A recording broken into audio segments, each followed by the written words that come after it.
Yo, what is going on, everyone? My name is Nick, or the Notorious Fantasy, and in today's video, we're going to be talking about my week number 7 wide receiver start or sit decisions for fantasy football in 2021. Inside today's video, we're going to be going in depth into every single matchup from Thursday Night Football all the way until Monday Night Football, and I'll be telling you guys whether I believe you should start or sit the wide receivers in every single matchup. But before we can get on into the video, I would like to ask if you are new to the channel and you do end up enjoying today's video, to please make sure to hit that subscribe button down below. Not only is it free, I put out content every single day to help you guys win your 2021 Fantasy Football Championship. And while you're down there, whether you are new to the channel or not, please make sure to hit that like button down below to help boost this video up the algorithm so that more beautiful people like yourself can see today's video. I would also like to ask if you guys are on Twitter and would like to follow me on there, to please do so at NotoriousFNTSY. The link to my Twitter is also down below in the description. So without further ado, let's get into my week number 7 wide receiver start or sit decisions. Of note, there are a bunch of teams on bye this week, so there are a lot less games to be talking about in week number 7. The teams on bye, we got the Buffalo Bills, the Dallas Cowboys, the Jacksonville Jaguars, the LA Chargers, the Minnesota Vikings, as well as the Pittsburgh Steelers. So there are a lot of fantasy relevant players at all positions that are going to be missing this week due to a bye. So that's why this video is even more important, because there are a lot of guys that have been riding your bench all year long that may have to kind of make their debut into your starting fantasy football lineup this week, and I'll be breaking that all down in this video. So we begin with Thursday Night Football between the Denver Broncos and the Cleveland Browns in Cleveland. In this game, I'm going to be firing up for the Denver Broncos, Courtland Sutton, as well as Tim Patrick. The Cleveland Browns defense got absolutely spit roasted by the Arizona Cardinals offense last week, and there's no way to nicely put it. This was a ravaging of the Cleveland Browns defense. Courtland Sutton, as well as Tim Patrick, should be able to put up solid numbers in this game. My kind of thought process on this game is that I do believe that Jerry Jeudy is going to end up sitting in this game, and he will make his debut next game for the Denver Broncos. It seems as though it's 50-50, and in reality, up against the Cleveland Browns in this game, why are you going to want to risk Jerry Jeudy's health when Tim Patrick has been just fine as the number 2 wideout for the team? So I think that Courtland Sutton as well as Tim Patrick are perfect fits in this matchup up against the Cleveland Browns defense that didn't look all that great last week up against the Arizona Cardinals. Now, I understand that there's a big difference between the Arizona Cardinals offense with Kyler Murray, with DeAndre Hopkins, with all of these other ancillary pieces, compared to the Denver Broncos and Teddy Bridgewater and them, obviously, but I do still feel as though the Denver Broncos offense is going to look very good in this game, as they have looked relatively solid all season along with Teddy Bridgewater under center. So I expect Courtland Sutton as well as Tim Patrick to be very good starts on the week. Courtland Sutton, I'm very confident in potentially having top 12 value. Tim Patrick's more of that wide receiver 3 flex spot kind of a player, but that still does make him a start, especially if he is able to find his way into the end zone on Thursday Night Football. For the Cleveland Browns, it is basically a complete and utter fucking disaster there for the Cleveland Browns. Baker Mayfield hurts his left labrum earlier on in the season. They're still continuing to be it's looking worse and worse for Baker Mayfield. He's going to play in this game most likely. There's a chance we see Case Keenum. I doubt it. Baker Mayfield's probably going to play, but Baker Mayfield is still banged up. Odell Beckham Jr. did not practice on Tuesday today. My assumption is that Odell Beckham Jr. is not going to end up playing after he ended up getting hurt in that game up against the Arizona Cardinals. Jarvis Landry, he could return this week. Or maybe not. Probably not. Maybe he returns next week. And even if he plays, do you really want to be playing Jarvis Landry coming off of an injury up against the Denver Broncos? So we're left with one guy and one guy only, and that's Donovan Peoples-Jones. We're also going to be without 9-inch Nicholas Chubb. We're also going to be without Kareem Hunt. This is bad. The Cleveland Browns offense is down tremendous right now, but Donovan Peoples-Jones looked good last week up against the Arizona Cardinals. He was that one bright, shining star for the Cleveland Browns offense. He had that big Hail Mary catch. He got over 100 yards. He had 2 touchdowns in that game. Now, again, I'm going to be pumping the brakes slightly for Donovan Peoples-Jones. I'm not going to tell you guys to aggressively play him and think he has top 12 potential, but he is a guy I'm willing to start with a much shorter slate, meaning there are a lot less games this week compared to last week, and obviously compared to when there are no bye weeks. So understand that Donovan Peoples-Jones, if there was 16 games like normal, he probably would not be inside this start category, but because of the fact that there are a lot less wide receivers playing this week, he does make his way into the start category. Next up, we move to the Sunday slate with the Carolina Panthers at the New York Football Giants, and just like with the Cleveland Browns, the Giants are down tremendous offensively. Sterling Shepard seems to be the only notable wide receiver that is probably going to be playing in this game. Who knows if Kenny Golladay is going to play? Kadarius Toney seems like that injury may take a while to recover from, according to the stuff I've been reading. He's definitely not going this week up against the Carolina Panthers. Darius Slayton, does he end up playing? Does that even fucking matter at all? Probably not. So it seems like it's going to be Sterling Shepard and John Ross, and not even Saquon Barkley, so it'll probably be Devontae Booker. So this offense is just battered in this game. I do expect Sterling Shepard, though, to have a solid game because he's really the only wide receiver to throw to, and when Sterling Shepard has been the wide receiver one, he has been very fantasy relevant. This would have been a great game for Kadarius Toney because Kadarius Toney played amazing last week up against the Dallas Cowboys before he ended up getting hurt, but obviously he's not playing in this game, so he's not going to be listed inside of the video because he's not even playing. So I am firing up Sterling Shepard for the New York Football Giants. For the Panthers, I'm going with DJ Moore, but Nick, DJ Moore looked so bad last week. He didn't really play all that well. Sam Darnold doesn't look all that good. Is he seeing ghosts again, Nick? Maybe he's seeing ghosts, but he's still not playing that bad. He's still better than he was in New York for the Jets, so I expect DJ Moore to be perfectly fine in this game. Christian McCaffrey has been put on ice, so they're going to even further rely on DJ Moore. He's a guy that I feel very comfortable with every single week, even if he hasn't played all that great as of recently. A bounce back is imminent for Mr. DJ Moore. Robbie Anderson, he's on the Carolina Panthers, but that's about it. He's on the team. He gets some targets, doesn't do too much with it, so he's a sit, and John Ross, the sauce boss, will be a sit for me. If you're in a super deep league, I'm a little bit interested in John Ross, especially if Darius Slayton and Kenny Golladay are out, because maybe he catches this long deep ball, but again, that's kind of just the wet dream scenario. In reality, John Ross probably will not be very fantasy relevant at all. Next up, we got the Kansas City Chiefs at the Atlanta Titans. In this game, I'm just throwing the fucking kitchen sink against the wall, and we're playing everyone. Tyreek Hill, McCole Hardman, A.J. Brown, and Julio Jones. Julio Jones made probably the craziest catch I've seen in a while in that game last night up against the Buffalo Bills, but then he ends up getting banged up in the game, which is just the usual for Julio Jones in Tennessee. So if he ends up playing, I'm willing to play him because the Kansas City Chiefs pass defense sucks complete and utter donkey cock, and I expect Julio Jones to be able to expose that if he ends up playing. A.J. Brown, in his flu game, like he tweeted out a picture of him as Michael Jordan, and I forgot who else was in the picture. I think it was Derrick Henry as Scottie Pippen. It was a beautiful photo. A.J. Brown, in reality, he's more of the Scottie Pippen, and Derrick Henry is more of the Michael Jordan type because Derrick Henry ran an absolute train on the Buffalo Bills defense. He was tapping that ass all night long, but A.J. Brown finally had that solid showing.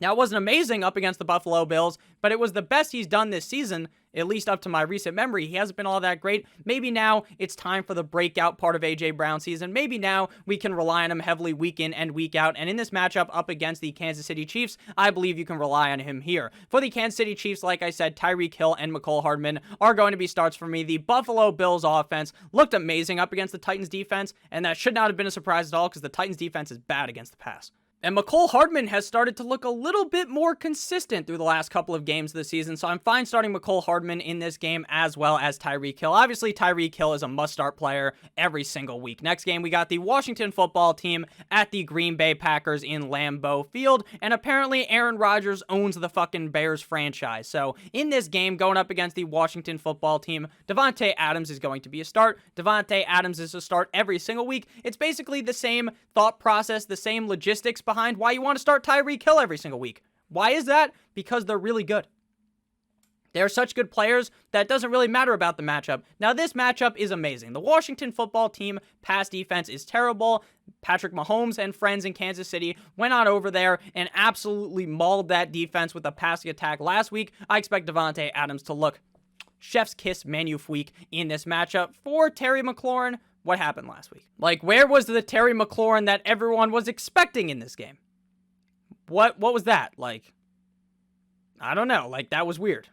we should have expected a very big game out of Terry McLaurin, and he kind of came out limp dick. Now, at the end of the day, I'm still playing Terry McLaurin up against the Packers because you play him basically every single week. The Washington football team offense didn't look great in that game, but I do expect them to bounce back this week up against the Green Bay Packers. The other Washington football team wide receivers, they are absolute no ones. There's no reason to start any of Adam Humphries and the other wide receivers there. And then for the Packers, there's actually reasoning to start Randall Cobb or Allen Lazard, but you're never going to be able to accurately figure out which week it's going to be one of those wide receivers' games.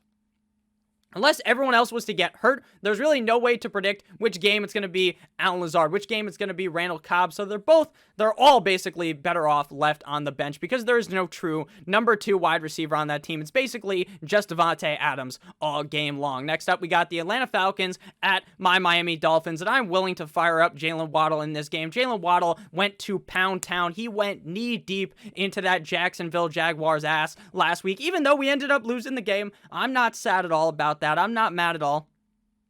I'm only kidding, obviously. I am very mad that the Miami Dolphins lost, and we are going to go on a quick rant real quick about the Miami Dolphins. As a Miami Dolphins fan, I'm wearing their hat right now. I paid good money for this hat. I got a new hat because we needed some new juju for the team. We needed some new chakra type of magic for the Dolphins offense and the defense to play a lot better. But before we get on into my angry rage about the Miami Dolphins, please make sure that if you have ended up enjoying this video thus far, to hit that like button down below, as well as hitting that subscribe button. I would appreciate it a ton if you are new.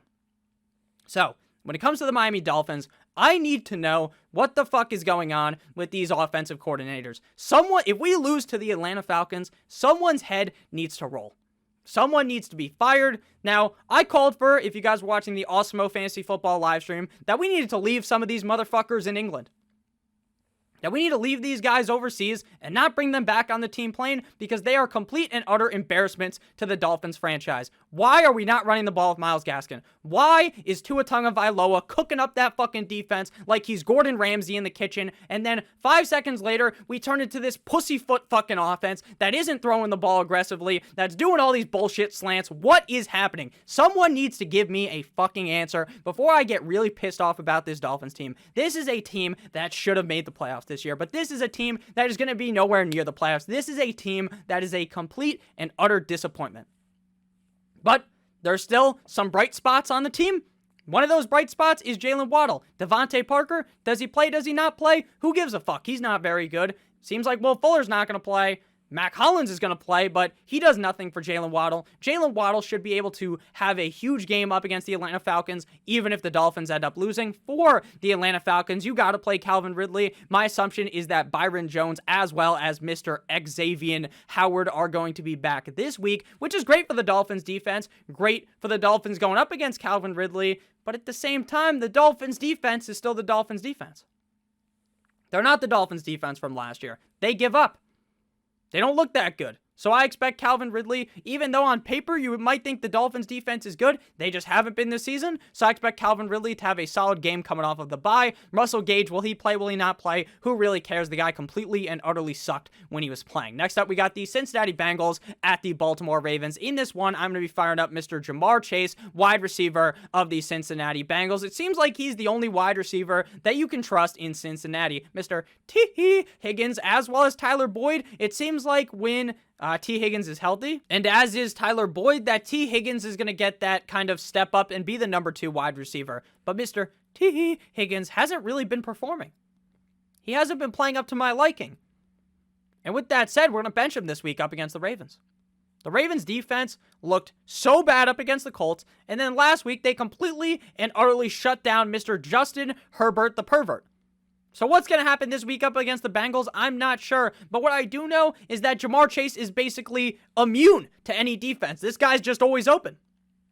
And Joey B always throws him the ball. So you can be very comfortable starting Jamar Chase while also being very nervous to start T. Higgins as well as Tyler Boyd. For the Ravens, Hollywood Brown is going to be a start for me. But Nick, you called him a must-start player last week, and he shit the bed. He didn't play well. And I understand. I understand it. I'm sorry. He dropped a touchdown last week. Sure, Hollywood Brown will be Hollywood Brown every once in a while where he has that inconsistency. But as a whole on the season, when you get your fucking binoculars out, when you get the microscope out, and you're really inspecting this situation for Hollywood Brown, you will see that he has been very consistent this season when compared to last year and the year before that. So I want you guys to continue to roll out Hollywood Brown, especially this week up against the Bengals. And Rashad Bateman, he's like when you're reaching down into the bottom of the barrel and you pull out a player, that's going to be Rashad Bateman. He's not a guy that I'm overwhelmingly confident in, but I do love this matchup, and he was the favorite target of Lamar Jackson last week, so we should see a solid showing out of Mr. Rashad Bateman. Next up, we got the Detroit Lions at the LA Rams in a Matthew Stafford revenge game, baby. Matthew Stafford is going to take the Detroit Lions and fucking cut them in half like one of those, what are those called? Like a magic show act. You ever seen those on TV where they take the guy, they put him in like a box, or the girl, whoever it is, and they fucking saw the person in half? And then they put him back together. Matthew Stafford is going to do the first step by sawing the defense of the Detroit Lions in half, and then he is going to just leave them broken, because I believe that Matthew Stafford, at the end of the day, he likes the Lions, right? They were so nice to him for his career, but they completely and utterly fucked this guy over. They never built a team that was good enough for Mr. Matthew Stafford, who's one of the best quarterbacks in the NFL. So I believe, not Belize, I believe, what is that? Is that a country? Yeah, that is a country in Central America, according to Google, but I actually believe that Matthew Stafford's going to play mad. He's going to play angry, and you're not going to like him when he's angry. Cooper Kupp and Robert Woods are going to smash this Detroit Lions defense. For the Lions, Amon-Ra St. Brown, Khalif Raymond, who knows? Who knows? Who knows, honestly? Who the fuck knows? Because every single week, it's a same shit, different day, but it's different wide receivers. The Lions suck. Jared Goff is on the hot seat. This is a Jared Goff revenge game. I expect him to play like shit. Sean McVay is going to slap him up a little bit. Amon-Ra St. Brown, sit him down. Khalif Raymond, sit him down. Aaron Donald may eat Jared Goff alive. Van Jefferson, if you're in a deep league, you might want to start him. But again, you're just hoping for that one burst play with him, right? You need that one humongous catch, like a catch for 60 yards and a tug, for him to be worthy of a start. And there's going to be other games where he's sleeping in your lineup. So I'm not overwhelmingly aggressively wanting to start Van Jefferson, but if you are in a deeper league, you can consider starting him this week. Next up, we got the Philadelphia Eagles at the, turn your volume down, the Las Vegas Raiders in Viva Las Vegas. This is a game that stinks. You can smell this game through the screen. This game stinks. The Eagles' offense looks like shit until the fourth quarter every single time. You can basically not even watch the first 3 quarters of the game. Jalen Hurts might have 4 points 3 quarters in. And then by the end of the game, he's going to have like 25 points because he scores all these garbage time points. He's running the ball, doing all types of stuff at the end of the game. And that's great for Jalen Hurts. But Devontae Smith, Jalen Reagor, who knows who's going to be the number 1 target every single week? You always think Devontae Smith's going to be the guy. Devontae Smith last week should have completely and utterly skull-fucked the Tampa Bay Buccaneers defense, because the Buccaneers defense is awful up against the pass, and he wasn't able to do that. So why would I believe he's going to be able to do it up against a tougher defense up against the pass in the Las Vegas Raiders? So I'm sitting down all the Eagles guys. Devontae Smith, Jalen Reagor, Quez Watkins. I think Dallas Goedert will probably have a big game if he's back from COVID. And then for the Raiders, you got Henry Ruggs, who you really need to make that long, deep catch in order to be worth it. Hunter Renfrow, he made it into the start category because he's just so safe every single week. But everyone in this game just stinks to high heaven, aside from my boy Hunter Renfrow, who's just ultra consistent game in and game out. Next out, we got the Houston Texans at the Arizona Cardinals. And this may be a murder taking place on the field in honor of O.J. Simpson. Whatever station is playing this game is going to need to rate this as R, because the Cardinals are going to destroy the Houston Texans defense. DeAndre Hopkins, revenge game. He's going to play amazing. I love the revenge game narrative. He's going to play big. Christian Kirk, while I don't feel overwhelmingly confident in him week in and week out, this matchup's too juicy for you to sit him going up against the Texans. You play him. A.J. Green's looked pretty solid this season. Again, it's kind of up in the air which wide receiver every single week will be the number 2 guy. And now that I have Rondale Moore listed as a sit, he'll probably be the number 2 guy. But with that said, I'm comfortable starting A.J. Green up against the Texans because the defense is so bad. You start him. And then for the Texans, you start Brandon Cooks. But the other wide receivers on the team, they're just names. Those are just guys that play football in the NFL that aren't very good.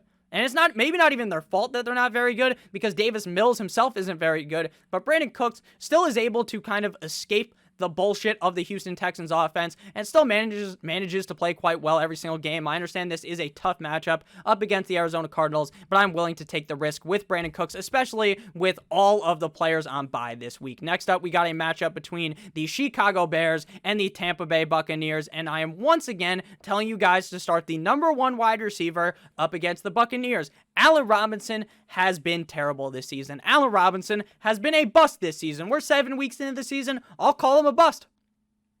I was wrong. Doesn't matter if it's Justin Fields. Doesn't matter if it's Andy Dalton. Doesn't matter if it's Matt Nagy calling the plays. Doesn't matter if it's Mr. Bill firing the lasers. Allen Robinson has stunk because the team doesn't throw the ball enough. They're trying to run the ball gently down the stream to try to make sure that Justin Fields doesn't have any fuck-ups. Because if you just run the ball and you trust in the defense and the defense plays well, then you're going to be able to win as long as Justin Fields doesn't screw everything up. But in a game where you're going up against the Tampa Bay Buccaneers, where you're in a game where your cheeks are probably going to get clapped by the other offense, you're going to have to throw the ball.